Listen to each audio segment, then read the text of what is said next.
If you're listening to this and you haven't seen the movie, fucking spoilers galore. With Cinema. Bonus episode. Welcome back to War with Cinema. I'm your host, Greg, your local metalhead, and with me is... Par the Collector. And we are talking about Once Upon a Time in Hollywood, because we both went and saw it. It was, we watched that one together, and we both have varied opinions on this movie. Yeah, we do, and I was actually really surprised, because when this movie ended, I was like, fuck, I loved it so much, and you're like, it was okay, and I'm like, are you fucking serious? Like I said, I was with it for the most part up until the end, man. Like, I just hated that ending. Yeah, that's why I wanted to do this, because we talked briefly after the movie ended, but I wanted to do like a bit of a deep dive on our opinions about this, because... Yeah. But basically, it's the new Quentin Tarantino movie. The ninth one. Yeah, it's out in theaters as we're recording this right now. And it's loosely based on the Manson family and the killings of, what's her name? Sharon Tate, yeah. And, but it's loosely based. Like, it's mostly about... It's about DiCaprio, who plays a aging actor... who got big in westerns. What's his name? Jack. Or no, that's his name. The actor's name, right? I don't know. Because, dude, I'm bad with names. I remember the actor's name, not the character they played, because I'm terrible. That's gonna bother me. Pull it up on the phone. They're made up characters. I know they're made up characters, but like he's the actor, and Brad Pitt plays the stuntman, and. He's getting older, and he's like he went from being the leading man in his own show to he's now doing like one guest appearance on being a bad guy on a show, or little cameos here and there. Like he's getting paid, he's still making money, but like he just knows that his star is fading. Yeah. And Leonardo DiCaprio's character, Rick Dalton, man. And Brad Pitt is Cliff Booth. I knew Cliff Booth because he says his own name so much. And then Margot Robbie plays Sharon Tate. And the guy from Justified, the one that played Dewey. Yep. He plays Charles Manson, which he was in that movie for what, 30 seconds? If that? If that. And yeah, this is about the how it ties in loosely is like Cliff Booth's character goes and finds where the Manson family where is they're like hiding out at. Yeah, I wouldn't say they're hiding, but yeah, you know what I mean. They're living out in this old where they used to shoot westerns. Yeah, exactly. That he was a stuntman for DiCaprio. But apparently that's real. That's true. Like that's actually real life. They did that to that old man. I thought they killed him. Did they not? No, he actually was blind, and he let them stay there for like sexual favors and stuff like that. I was about to say for one, like if y'all want to go through, if you know Dakota Fanning from her early work as a child star, she ain't a kid no more. Heck no. She's in this movie for 5.5 minutes, and she brings the fucking pain with her. You're gonna have to shake him real good. Fucked his brains out this morning. I'm like, good God, Dakota, like. You were in Man on Fire. You were adorable. Watch your mouth. Like Denzel took bullets for your little ass. But yeah. Now, I mean, it's I'm not hating on it because it was bad. Like it was just a shit movie. It was strictly the ending? Yeah, for me, anyways. Well, let's go ahead and talk about the ending real quick. The ending, he reimagines history where... he did the same thing he did in fucking Glorious Bastards, which I didn't even think about until you pointed it out to me. Yep. Because Hitler did not die like that. Well, we don't fucking really know how Hitler died. But well, they say he killed himself. But, yeah, exactly. Yeah, they machine gunned the shit out of his ass. Yeah, like you said, they turned his face into hamburger meat. That was for the Jews, though, man. They needed that win. They did. And that's how they all wish his ass went out. And that's exactly what he's doing here. He's painting Sharon Tate in a brighter light. He wants her to be remembered for her as a person and not for these fucking horrific murders. And he does exactly to the Manson family what should have been done to them. Yeah. Is he murders them horrifically. And it's the greatest part of this whole fucking movie. I probably didn't appreciate it as much at the time, but you are right. That is great watching those fuckers get exactly what they should have got. Whenever Brad Pitt was slamming the girl's head into the mantle and then he looks at it, her face is smashed in. And he's like, hamburger meat. Yeah. That's not good enough. So I'm going to slam it on this coffee table a little bit more just to make sure like that fucked me up. You're not quite dead enough. Yeah, My exactly. dog didn't fuck you up quite enough. And then he, DiCaprio gets his flamethrower from it's a prop. Y'all want some sauerkraut? Yeah, he brings his flamethrower from his prop that he had from an old movie and then lights one of the girls up. I love the little cutaway. That shit was classic Tarantino. He's like, shit, man, it took me 2 weeks, so I wanted to look good with it. You know what I mean? And he's like, shit, it's hot as fuck. We can't do something. It's a flamethrower, Jack. Shit was great. But, like I said, he does the classic Tarantino, man. Like, he's got me on the edge of my seat. Like, I'm loving it. I'm enjoying it. The dialogue, fuck. I want to know how much money he spent just making that shit look like 1969 for real. Like, well, the budget was $95 million. I know where it went because they really made L.A. look like straight up fucking like 1969, man. Yeah, dude, he put so much. The cars, dude, that's like $50,000-$60,000 cars just riding by. Mm-hmm. And it's like a fucking ice cream truck, but it's the one you would have saw on that corner. Yeah, exactly. He really put a lot of detail in this movie, like even to the logos of like the restaurants and stuff that would have been around that time. Yeah. I loved it so fucking much. The clothes, everything about this movie. Yeah. But like but that's the thing, and that, like I said, that's what pissed me off because he's so brutal sometimes in the way, like Kill Bill. Like you watch Uma Thurman get raped in you don't watch her get, but they insinuate that she got raped in a coma. Yeah. Pulp Fiction, you watch Ving Rhames get butt fucked with a gag in his mouth and a fucking gimp, and and like. Kill Bill, like I said, she's chopping motherfuckers' arms off and this and that. Reservoir Dogs, you watch old boy get his ear sawed off. Fucking Tim Roth is bleeding all over the fucking floor the whole time. Yeah, his violence is like trademarked. Right, you know what I mean? So when I don't know if it disappointed me because he didn't show the brutality of the way those people died. And that's, like you said, now thinking back on it, it's probably what he was going for. Like, I'm not going to talk about the tragedy of it. Yeah. I'm going to talk about what I wish would have happened. But, because, I mean, I never saw it coming that he was going to do those people like that, even though, like you said, that's what people would have wanted to see for real. Yeah. But, I don't know, man. I just saw Tarantino like, can I really show a baby being cut out of a woman's belly? Fuck it, we're going to go for it. Oh, Django. Fuck, Django's hella violent and Hateful Eight, hella gory, hella violent. Like, yeah. Well, that's what he did. That was so genius to me. Is he put the violence in there, but he turned it on its head and did the violence to the people that it actually should have happened to. Yeah, I guess like probably going back when I watch it again because I'm gonna watch it again. Like I said, I love the movie. Just I don't know. There's just a couple things in it that pissed me off. Fucking Pacino. Side note: Pacino did a great fucking job in his little part. Oh, he was great. He what was he, like a German dude in this one? Yeah, he killed that shit. I mean, it's fucking Pacino. Like he could be anybody he wants. You know those voiceovers that were in the movie? It's Kurt Russell.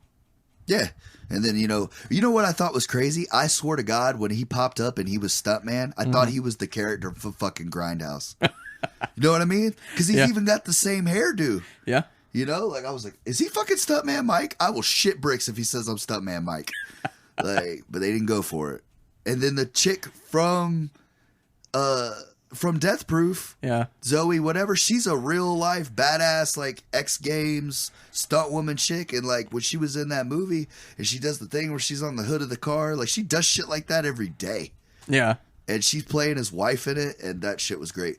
Yo, shout out to the guy that did the Bruce Lee impersonator. It really though. That guy did the facial expressions, the hand movements, all that, man. That guy, he was fucking great. He put on spot fucking on, dude. I've heard a couple of people talk about that scene. Like apparently that was supposed to be just a because it was Brad Pitt's character like remembering old times, because that's what it was. He was on the top of the roof. Why he couldn't be a stuntman anymore? Yeah. Yeah, and he was remembering that, but that's how he remembers it. But that's not actually probably what happened, because I know you were pissed off how he handled Bruce Lee. You're like, that would never fucking happen. Bruce Lee would have broke that motherfucker down. Yeah, so I think it's just how he wanted himself to imagine it happening, not actually how it did. Yeah, Bruce Lee would have fucked his world up, dude. And I love that they actually used what he was doing at that time in his life. Like, he was being Kato for Green Hornet, and he's in the fucking Kato getup, man. Except the mask. If they had put the mask on him, that would have been clutch. But I was happy with what they did, except heard he's kicking our star's ass. First of all, for the record, nobody kicked Bruce's ass. That shit was great. And that's exactly how Bruce Lee would have said that shit. Like, nobody's kicking my ass, bro. What are you talking about? He got fucking lucky. But that's the thing. I love his attention to detail. Yes. Like you were saying, like, this is when he was doing Kato and everything. Like, it just fits so perfectly. It's like, I mean, I know Quentin Tarantino was probably alive in 69, but I don't know. It's like you'd feel like he was the same age he is now then. Yeah, because right now there's a resurgence. Well, it's been around for a couple years now, but nostalgia for like the 80s. People love that shit. But Quentin Tarantino, 60s and 70s, that's his nostalgia. Right. So that's where he keeps going back with his movies, which I love. That's the golden age of film. Right. Like, most of my favorite films are from that era. Well, like, even with, like, Django and Hateful Eight, like, he picked a genre. Like, people don't give a shit about Westerns for the most part anymore. Like, I don't. I have 3 Western movies, DVDs in my collection. I don't care about Westerns, but I love this movie. Right. So you're right. And you know what I mean? Like, and we've already talked about it. I fucking love Django. And, like I said, he took an old style, like, because it's the real deal. Like, it's like those old Clint Eastwood movies, The Man with No Name, Outlaw Josie Wales, like spaghetti westerns. Like, that's how he filmed it. Yeah. You know, big gunshots, big fucking blood splatters when they're getting hit. Like, Quentin is great. That's his greatness in a can right there. Is this, like, he will take you and make you feel like you were there at that time period, in that moment. He nails that shit. And that's every time. That's one thing that I loved about this movie so much, is his technical ability. Like, this man is so proficient in filmmaking. It's fucking mind-boggling, because I could never do what this man does. He switches between his, like, because he shoots in film. Did you know that? Yeah. He doesn't shoot digital. Yeah, I know. That's crazy fucking to me. Cool as shit. Yeah. But anyway, he has his own style, like this gritty style. But in this movie, he's going back to the 1960s. Like, he wants it to look aged. And it looks so well. It looks like it's being filmed in the fucking 60s. It really does. Certain parts, you know what I mean? Yeah, it looks like there's parts of it look a little modern, but for the most part... You feel like you're in a fucking time machine just watching these people's lives, like, in this random day in 1969. Exactly. Yeah, I mean... I love that he's able to, like, flip-flop between the two and make it look so seamless. Like, that takes some serious talent. If you just look at the order and his shits come out, like, he rarely ever does the same shit twice. With Kill Bill, obviously those were put together, you know what I mean? So that's supposed to be the same shit. And then Django and Hateful Eight, while they're not have anything to do with each other, but they're still that same genre about westerns. But, like, you look at Reservoir Dogs, his first movie, that's about a bank robbery gone wrong. Pulp Fiction is about 40 different characters' lives and shit interacting, weaving in and out. And then Jackie Brown's of the 70s, early 80s, I think. You know, 70s of soul. Yeah, that's what I'm saying. And you feel like you're there with that. And then after that, he goes into Inglourious Bastards. Was that next, or am I wrong? I don't know the orders of his movies. I feel like you're way out. If you're trying to do this in order, you're way off anyway. So no, he did the Kill Bills. I'm sorry. After he did Jackie Brown, he did the Kill Bills, and then he did Inglourious Bastards a couple years after that. And Inglourious Bastards is like nothing else. That's a fucking remake, and he does it so differently you can't even tell. Yep. Because it's just Quentin. That's what he does. Yeah, I love that he kind of writes and directs his own movies. Like, I just love that about him. He's not taking... Right. Yeah, and okay, and like he did Inglourious Bastards, and then like he could have done another war movie. He could have done whatever. Exactly. He could have I'm gonna do 2 fucking spaghetti westerns and touch on a bunch of shit that's gonna make a bunch of people uncomfortable, but they're gonna fucking love it because I'm good at what I do. Exactly. He's not like reading scripts and being like, "Oh, I want to make this movie." He's like, "No, I'm gonna make my own fucking movie." No, That's I'm why he gonna only write has this 9. bitch. Yeah, that's why he always says the 9th, the 8th, whatever, because he does all that shit.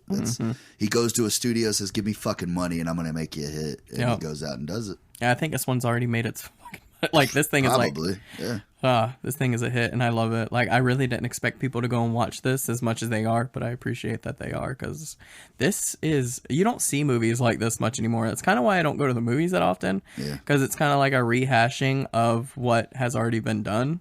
I mean, it sucks that it's out at the same time as fucking Lion King. Of course, it's not going to be fucking Lion King. Yeah. But it's number 2. It was number 2 the weekend it came out, and I think it was number 2 this past weekend. Yeah. And, I mean, the dude's great at what he does. I mean, who else would have had the balls to go up against the Disney Titan?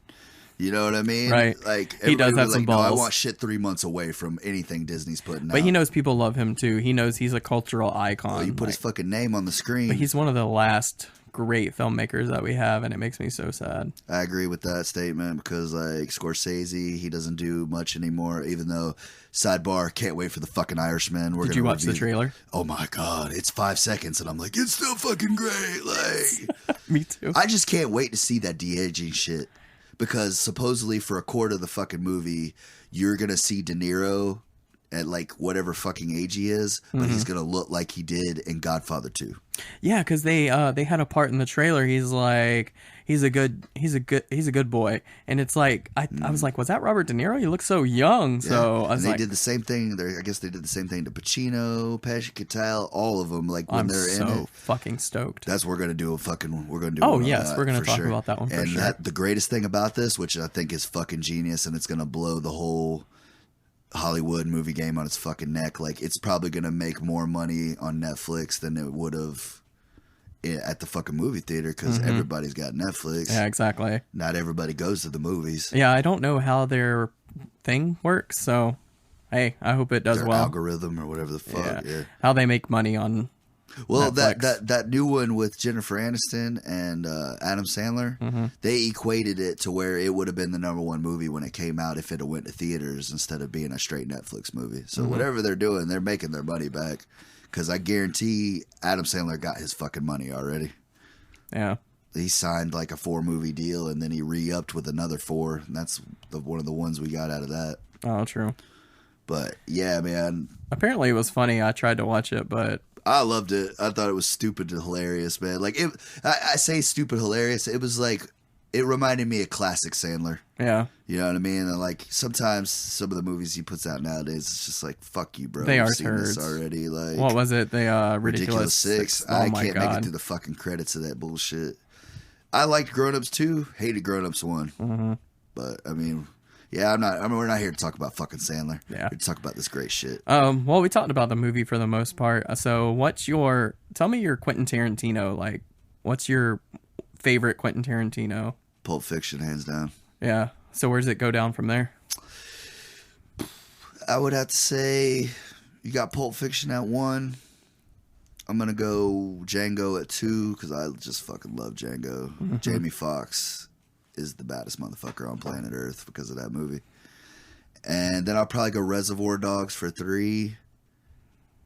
The Kill Bill 1 for 4. Inglourious Bastards 5. Kill Bill 2, Jackie Brown.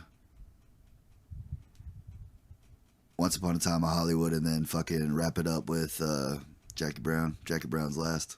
Damn, Jackie Brown's last? It's just like, there's great dialogue and shit, but there's just not a lot going on in that fucking movie, bro. I love that. I don't know why I like it so much. It's just my favorite. It's De Niro, man. And right. Sam Jackson, bro. Yeah. Motherfucker. Like, mine is Jackie Brown is my favorite Quentin Tarantino movie. It always has been. Right. I don't know why. Hey. Like, it beats out Pulp Fiction for some reason. I just enjoy it a lot more. Yeah, that shit baffles me. I don't know what the fuck you're talking about. But then Pulp Fiction is number 2 on my list. It's gotta be. Yeah. And then I would have to say the Kill Bills, like both of them together. I don't separate them. Oh, I do, because I think part 2 is way more fucking boring than 1. Yeah, I like it still. Like, it's just one big movie to me. Like, it holds its own. You know what I mean? But it's a whole different kind. And then I love Reservoir Dogs, so Yeah, I it love goes Reservoir next. Dogs too.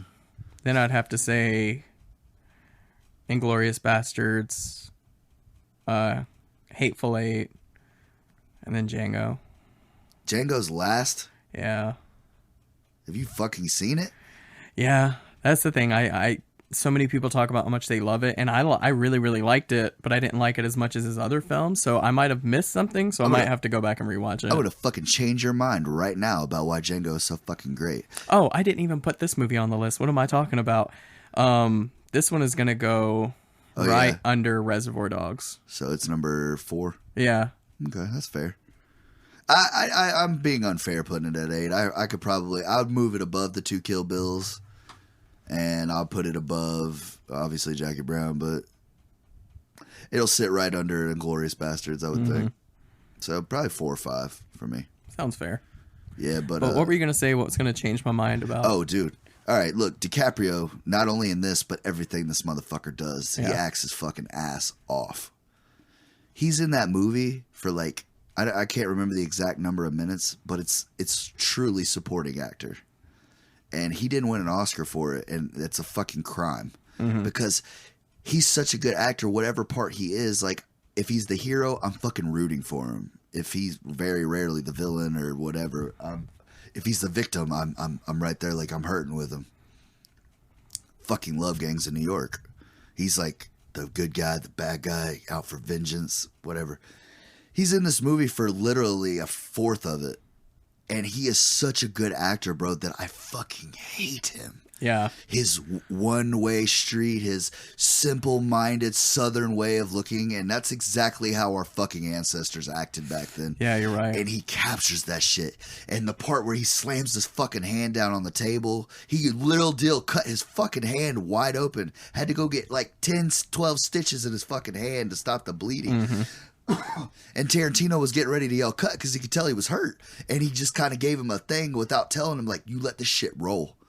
And he was like on a fucking roll. And that's the cut they use in the fucking movie. And he did that shit on the fly.